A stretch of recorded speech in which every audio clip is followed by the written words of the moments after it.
Hey guys, hope everyone's having a good day. So today I want to do a video on Connor Bell, the New Zealand national record holder.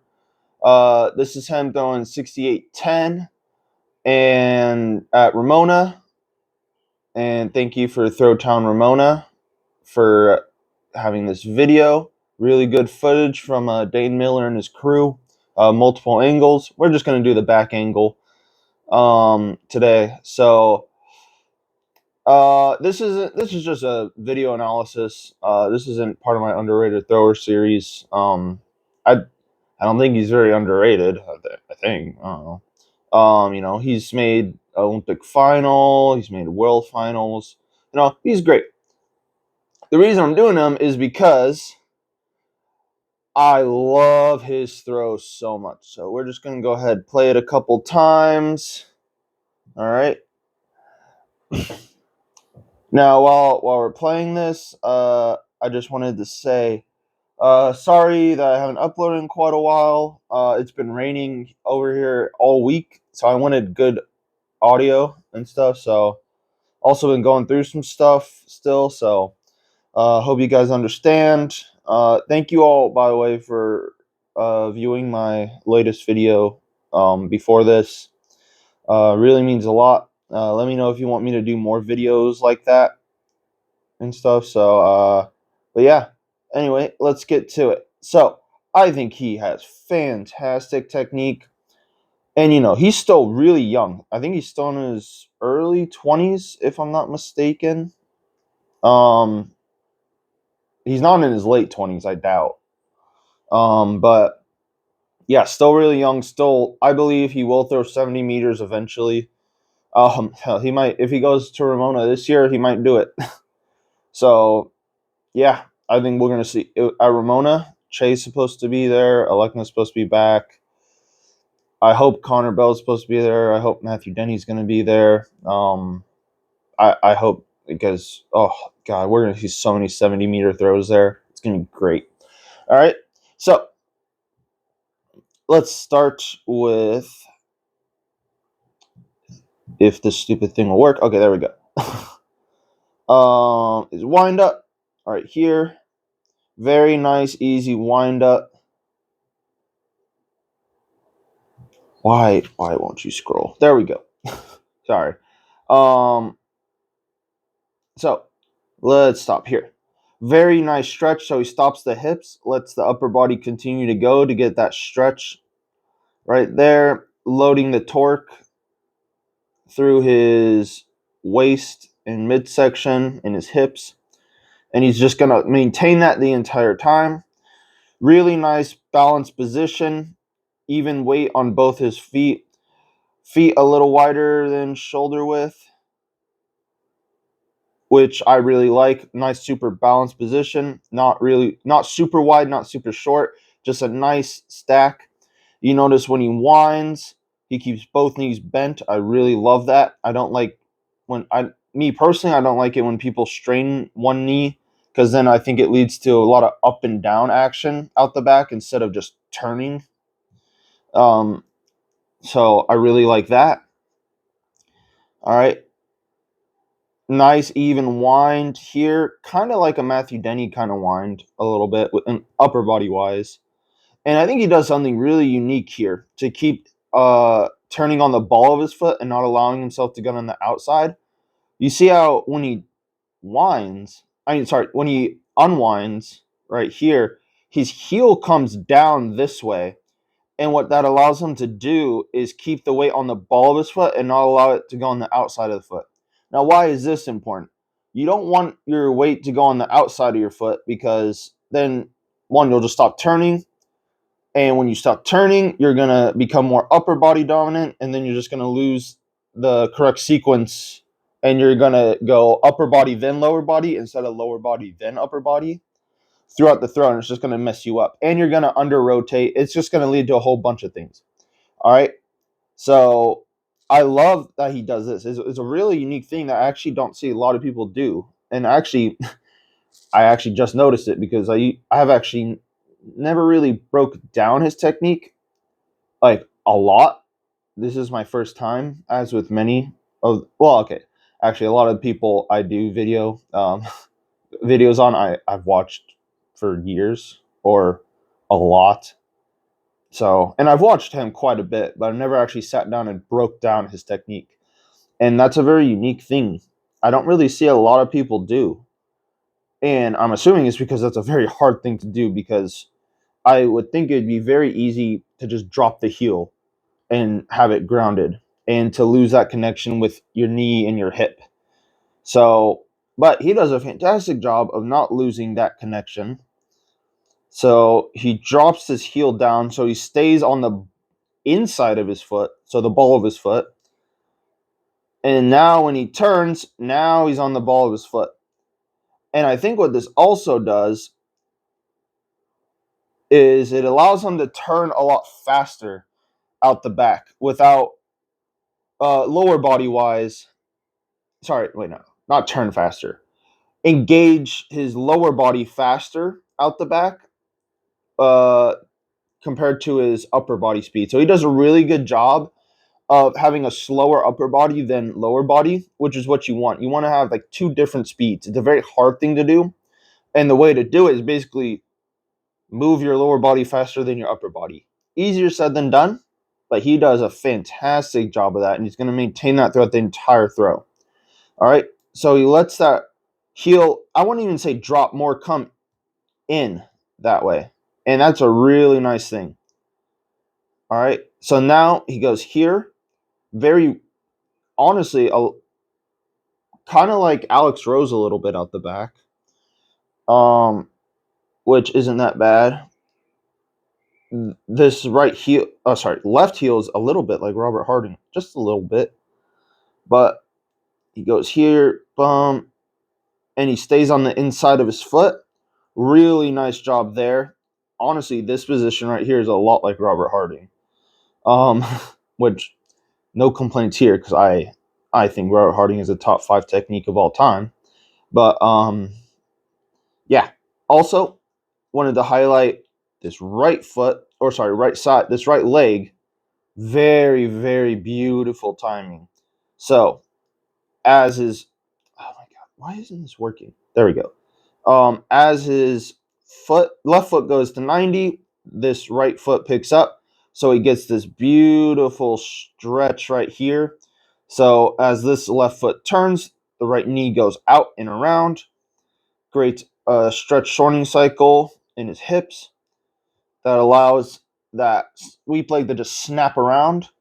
Really love that right here. So you notice as his left foot turns to 90 and the right foot picks up, the right foot goes out the opposite way and then will go around. And that will help him maintain his stretch right there. Now he extends a very nice wide sweep. Really love this position. So hips super low, knee super low, shin angle super low. And he's going to create a bunch of linear action towards the front. Really, really love that. Before we get to that, I love this. I think he could have got a little more over his left, but that's very nitpicky. It's fine.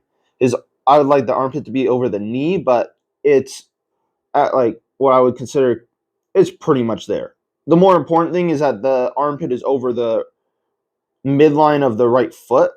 So, you know, he does that. Very nice. Very nice job there. Gets a super good action right there. Left foot pointed down the right sector. Really love that. All right. And so his left side is just going to stop. Sweep leg's going to swing around really fast. I would personally like him to be a little more level with his shoulders, but he does a really good job of getting a super high orbit. Honestly, this position is a lot like Cantor in a lot of ways. He gets a pretty Cantor-esque orbit, which, I mean, not necessarily a bad thing. Usually, me personally, I don't coach high orbits because it's super hard to maintain that. However, if you can, why not? And obviously, he is strong enough to maintain that high orbit and good enough not to scoop the hell out of it. So, yeah, really nice. Really nice job here. So, I would say, me personally, I don't like me personally, but of course I don't work with elite level athletes, so why not? But um if he was more of a beginner level to intermediate level, I would coach more of a kind of flatter orbit just cuz it's just easier to do and you get a lot more out. And living in America, chasing wind conditions, you want that lower release angle so that if you have a headwind, that discus will carry and the wind will carry that discus a lot more if you have a lower release angle in a headwind. Um, but however, if you have the power to throw 68 meters, the wind isn't really going to do that much on the release angle just because it's just going to cut through the wind so much. And what I mean by not do that much, I mean like make it turn over, do bad stuff to it. It's going to do a lot of good stuff. All right, so it's here. Really nice. So he's tilting his shoulders a little bit. However, it's not that much. And I think it's more of a product because he's flat here. I think it's more of a product of his hip. So he's not really doing that much to his shoulders. It's more, I like to call it saddling the horse. So his hip goes around and then a little bit up to create a higher orbit. Gerd Cancer did an excellent job like that of that. I think that sweep is a lot better for discus than shot put. Shot put, me personally, and you tend to see this a lot more nowadays. You want that down and around. Sorry, around and down sweep. So you don't want that much air time. But discus, it's a excuse me, it's a longer circle. It's like a foot longer, so you have a little more time to do this kind of stuff. And shot put, you want that sweep down it. Oh my god, sorry, around and down. You don't want that much airtime at all. There has to be a little bit, just a little bit, but not as much compared to when you see discus throwers. That's one of the differences between discus and shot rotational techniques. That's one of them. So, but this isn't a video talking about that. So let's get back on topic. So he does an excellent job here. He still holds his positions right here. So really nice here. Oh my god! Honestly, this middle part's a lot like Cantor. I never realized that actually, but like just pausing this here, that's a lot like Cantor. Wow. Now I do think right here he pulls just a little bit too early and is just a little bit impatient with his upper body. This is honestly a lot like how Stahl lands, Daniel Stahl. Wow, he has a lot of similarities to a lot of different throwers. I really like that.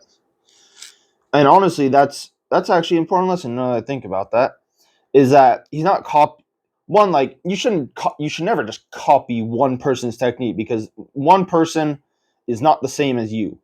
All right, so like if I was to try and copy like Gerd Cantor to a T, I'm not Gerd Cantor. I'm not 6'5" and 280 and one of the most powerful athletes ever. I'm not that.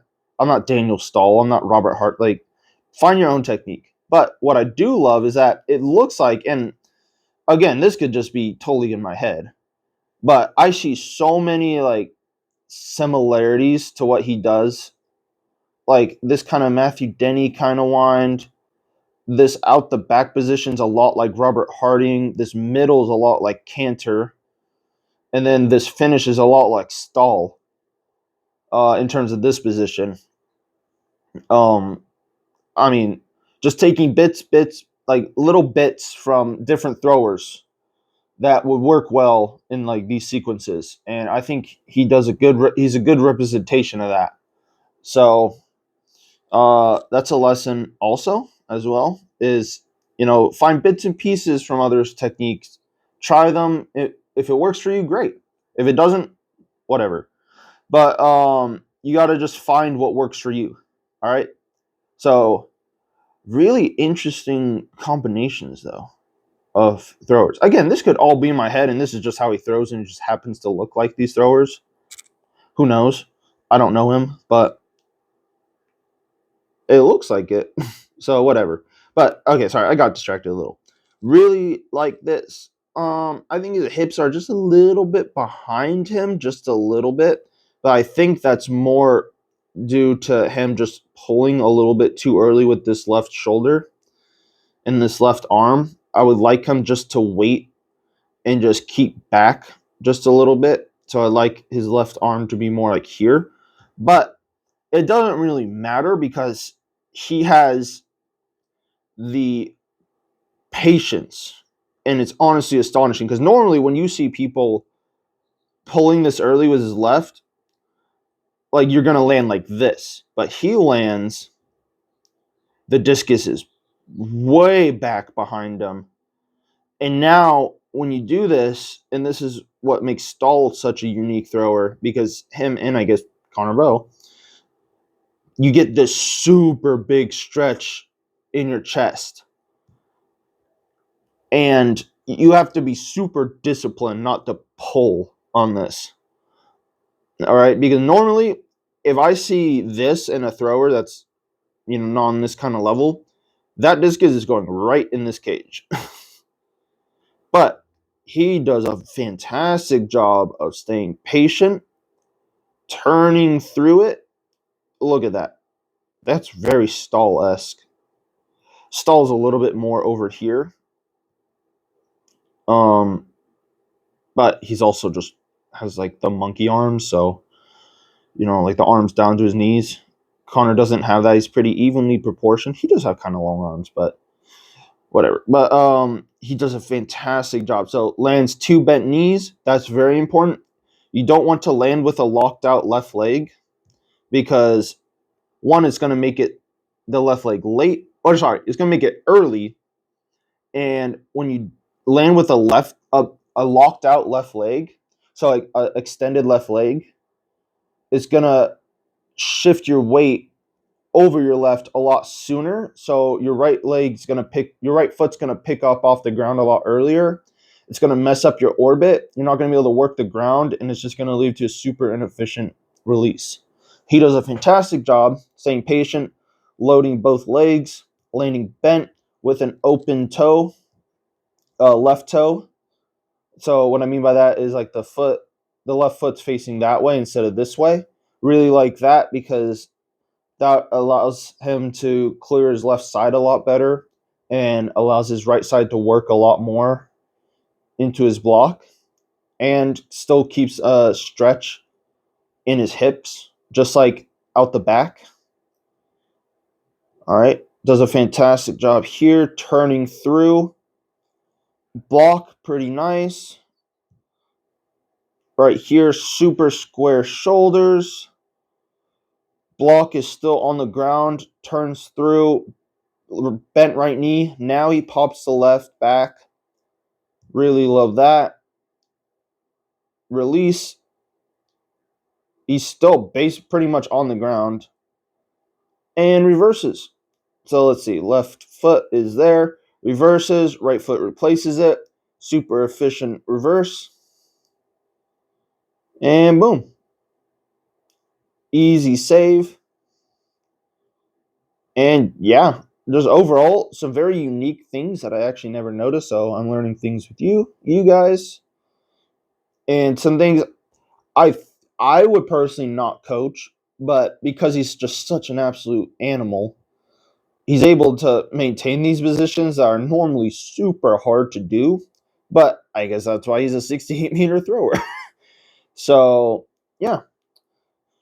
Overall, some very unique things, some important lessons to take from his technique.